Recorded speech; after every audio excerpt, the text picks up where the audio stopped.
Good morning বন্ধুরা, মানালি থেকে আজকে আমাদের দ্বিতীয় দিনের ব্লগটা শুরু করছি। আমাদের হোটেল রুমটা তো ছোট্ট করে একটু দেখিয়ে নিয়েছি, তো তারপরে আমরা দেখিয়ে দেব তোমাদের মানালির বাইরের দৃশ্য। তো চলো, এটা সুন্দর একটা ব্যালকনি, সুন্দর একটা রুম, আর এই রকম মনোরম একটা জায়গায় থাকবার পরে বাইরের দৃশ্যটা হলো এই। এটা হচ্ছে আমাদের যেখানে আমরা স্টে করছি, ঠিক তার বাইরের বারান্দা থেকে বাইরের দৃশ্যটা বলতে পারো। তো আজকের প্ল্যান হলো আমাদের হেঁটে ঘুরে বেড়ানো। প্রথম আমরা ডেস্টিনেশন ঠিক করছি যে হারিম্বা টেম্পল। এখানে লোকালদের জিজ্ঞাসা করা হয়েছে যে আপনারা শর্টকাট দিয়েই হেঁটে ঘুরতে পারবেন। আর এই হোটেলটার এক্সপ্যানশন হচ্ছে, যেটা আপনারা এখন দেখতে পাচ্ছেন। আমার travel partner ready, bag tag নিয়ে, ক্যামেরার নিয়ে। এখন বেশ একটু চড়া রোদ উঠে গেছে, ঠান্ডাটা ভালো লাগছে। আর এই রকম সুন্দর মনোরম দৃশ্যে আপনাদের কেমন লাগছে আপনারাও একটু কমেন্টে জানাবেন। তো চলুন আমাদের সাথে এখন আজকের দ্বিতীয় ব্লগ, কিন্তু মানালি দর্শনের প্রথম বলতে পারেন। ম্যাগি, চা, ডিমের অমলেট, খুব সুন্দর একটা মিল খেয়ে এখন আমরা রওনা দেব। এই যে দেখতে পাচ্ছেন ব্যালকনিতে আমাদের star of attraction Rosie Maggie এখানে সুন্দর করে রোদ পোহাচ্ছে। আর এখানে ছোট্ট আড্ডা দেওয়ার জায়গাটা কিন্তু খুব সুন্দর। পারলে এই হোমস্টেতে আপনারাও আসবেন। আমরা কন্ট্যাক্ট ডিটেলস ডেসক্রিপশনে দিয়ে দেব। তো যাওয়া যাক, চলুন তাহলে।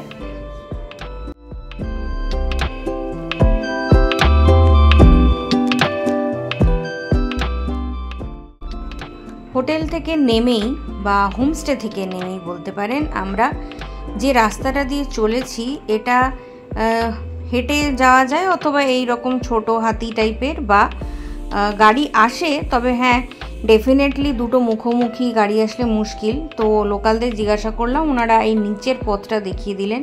এটা তো দেখতে পাচ্ছি আরও ন্যারো, প্রায় দুদিকে এরকম গাছপালা জঙ্গল টাইপের রাস্তা। এটাই বলছে শর্টকাট হচ্ছে হারিম্বা টেম্পল যাওয়ার। তো ওরা তো বলল 5 মিনিটের রাস্তা। তো পাহাড়ি লোকেদের 5 মিনিটটা আমাদের প্রায় ঘন্টাখানেকের এসে ঠেকে। তো দেখা যাক কত দূর আমরা পৌঁছাতে পারি ওনাদের 5 মিনিটের ভাষায়।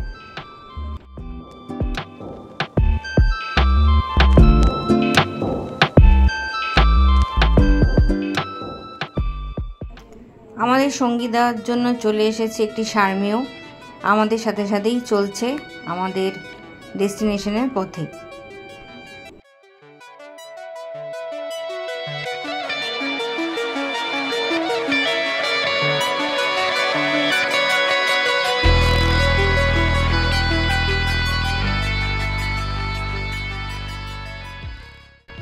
বেশ কিছু ভালো ভালো আমরা দেখতে পাচ্ছি থাকার জায়গা রয়েছে, কিন্তু এই জায়গাগুলোতে গাড়ি চালিয়ে আসা কিন্তু বেশ পরিপক্ক ড্রাইভার ছাড়া খুব মুশকিল।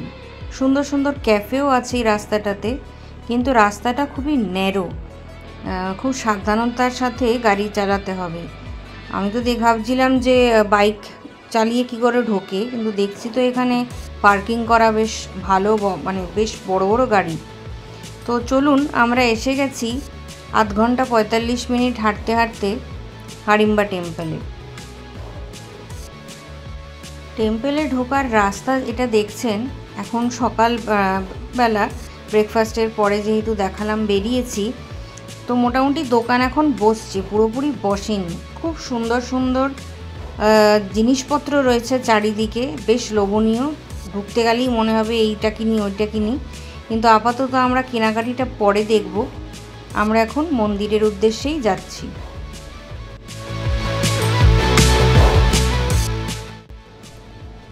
আমাদের হারিম্বা টেম্পলটা কিন্তু হিমাচল প্রদেশের ওল্ড মানালি এলাকায় অবস্থিত। এটা কিন্তু চারিদিকে ঘন দেবদারু বনের মাঝে একটা ছোট্ট পাহাড়ের উপর বসে আছে। শহর থেকে কিন্তু এটা প্রায় 2 কিলোমিটার। এই মন্দিরটি মহাভারতের হিড়িম্বা দেবীর প্রতি উৎসর্গ করা হয়েছে। তিনি ছিলেন ভীমের স্ত্রী ও ঘটোৎকচের মা। কিংবদন্তি অনুযায়ী ভীম তখন পাণ্ডবদের সঙ্গে নির্বাসনে ছিলেন। তখন তিনি মানালির জঙ্গলে আসেন। সেখানে তার দেখা হয় হিড়িম্বি নামে এক রাক্ষসীর সঙ্গে। ভীম তার ভাই হিড়িম্বকে পরাজিত করার পর হিড়িম্বা ভীমকে বিয়ে করেন। পরবর্তীতে হিড়িম্বা কঠোর তপস্যা করে দেবী রূপে পূজিত হন এবং এখানেই এই মন্দিরটি নির্মিত হয়।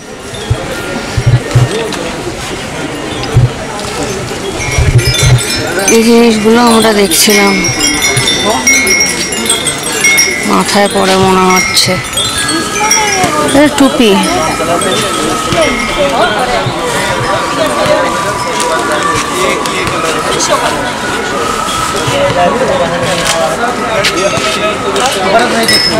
প্রচুর জিনিস আছে, আপনারা আসতে পারেন অবশ্যই।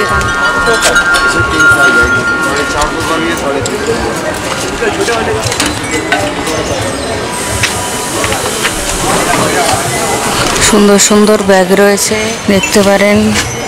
মোমেন্টও আছে হিন্দি, দেখতো কত দাম।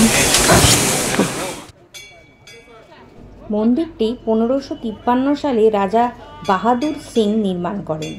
এটি কাঠ ও পাথরের মিশ্রণে তৈরি একদম পাহাড়ি স্টাইল স্থাপত্য। মন্দিরের ছাদ 4 তলা প্যাগোডা আকারে তৈরি। দরজার কাঠের খোদাইয়ে আছে দেবদেবী, পশু পাখি ও পৌরাণিক দৃশ্যের নকশা। ভিতরে কোনো মূর্তি নেই, বরং একটি পাথরের পায়ের ছাপ বা ফুটপ্রিন্ট আছে, যেটি দেবী হাড়িম্বার প্রতীক হিসাবে পূজিত হয়।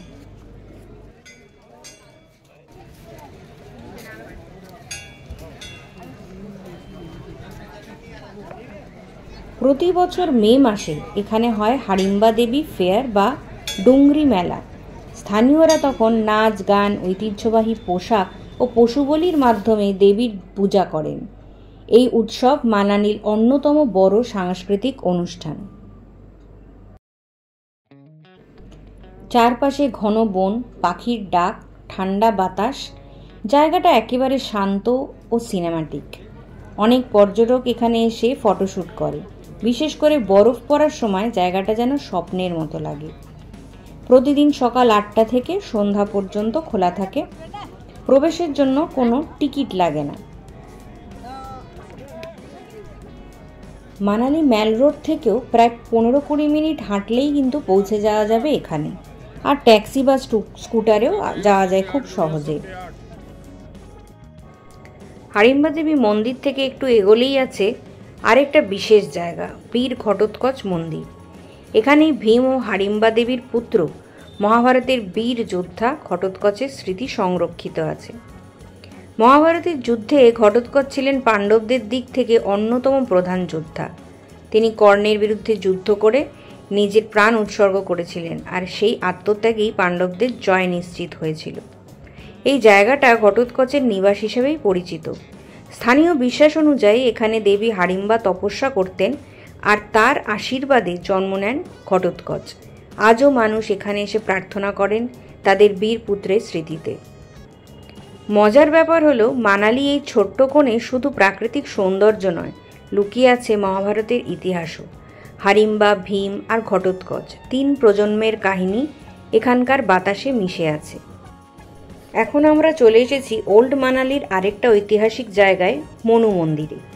এটা একদম শহরের শান্ত কোণে, পাহাড় আর গ্রামের মাঝে লুকিয়ে থাকা এক ডিভাইন স্পট। মনু মন্দিরটা খুবই বিশেষ, কারণ এখানে পূজিত হন মনু ঋষি, যিনি হিন্দু পুরাণ অনুযায়ী পৃথিবীর প্রথম মানুষ বা মানবজাতির জন্মদাতা। শোনা যায় মহাপ্রলয়ের পর মনু ঋষি এখানে এসে পৃথিবীতে পুনর্গঠন শুরু করেছিলেন। পুরো মন্দিরটা কাঠ আর পাথর দিয়ে তৈরি, হিমাচলের ঐতিহ্যবাহী পাহাড়ি স্থাপত্যে। এখানে ভিতরে ক্যামেরা নেওয়া যায় না, কিন্তু পরিবেশটা এত শান্ত, মনে হয় সময় যেন থেমে গেছে। যখন ঠান্ডা বাতাস মুখে লাগে আর ঘন্টার শব্দ ভেসে আসে, মনে হয় প্রকৃতি আর আধ্যাত্মিকতা এক হয়ে গেছে। যদি তুমি মানালিতে আসো, এই জায়গাটা অবশ্যই তোমার লিস্টে রাখবে, কারণ এটা শুধু মন্দির নয়, এক গভীর অভিজ্ঞতা।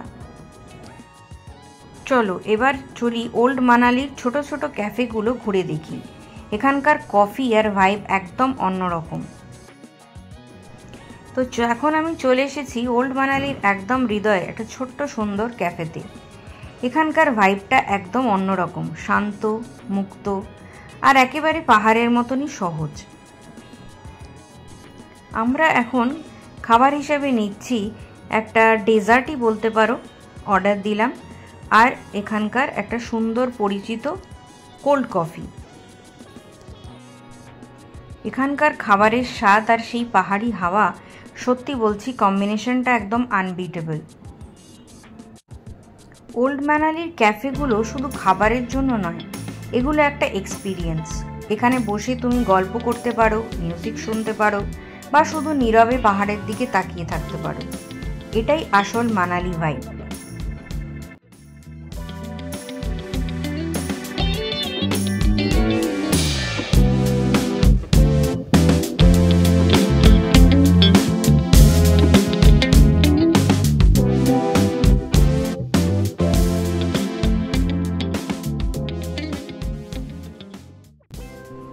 চলো, কফি তো শেষ করে নিয়েছি, এবার বেরোই, কারণ সূর্যাস্তের আগে আরও কিছু সুন্দর মুহূর্ত অপেক্ষা করছে। ক্যাফে থেকে বেরিয়ে এখন আমরা ঘুরছি ওল্ড মানালির ছোট ছোট রাস্তাগুলোতে, আর এখানে না ঘুরে থাকা একেবারেই অসম্ভব। দেখো কি সুন্দর এই দোকানগুলো, হাতের তৈরি উলের পোশাক, কাঠের জিনিস আর সেই ক্লাসিক তিব্বতিয়ান জুয়েলারি, একেবারে চোখ ফেরানো যায় না।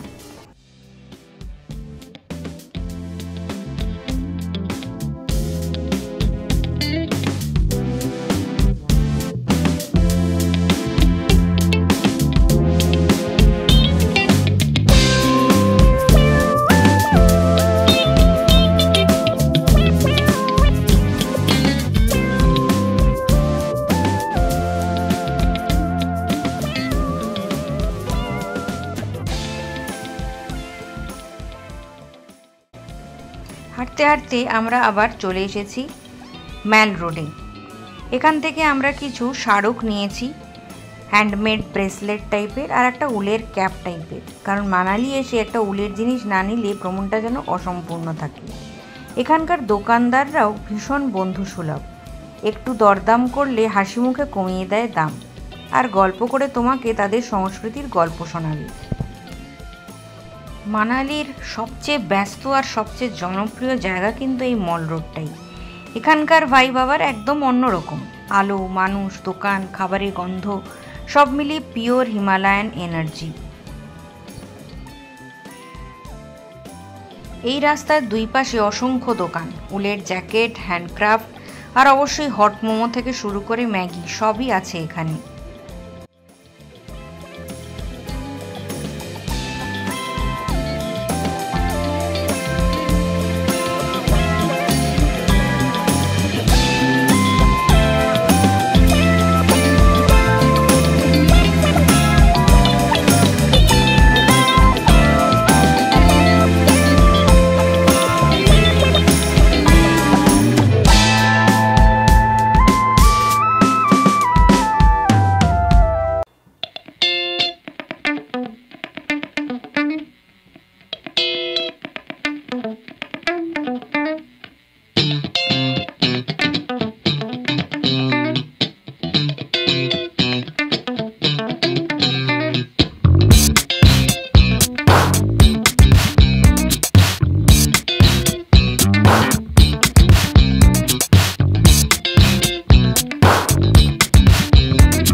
আমরা এখন চলে এসেছি একটা ফেমাস ক্যাফে দানাতে।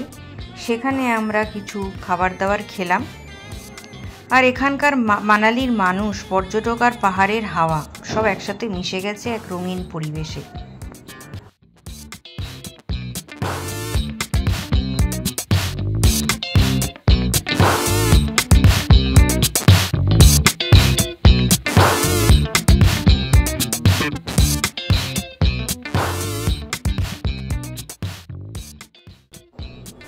চলো একটু হাঁটাহাঁটি করি আরও, তারপর আজকের দিনটা শেষ করব একটু পকোড়া চা দিয়ে আর পাহাড়ের ঠান্ডা ঠান্ডা হাওয়ার সাথে।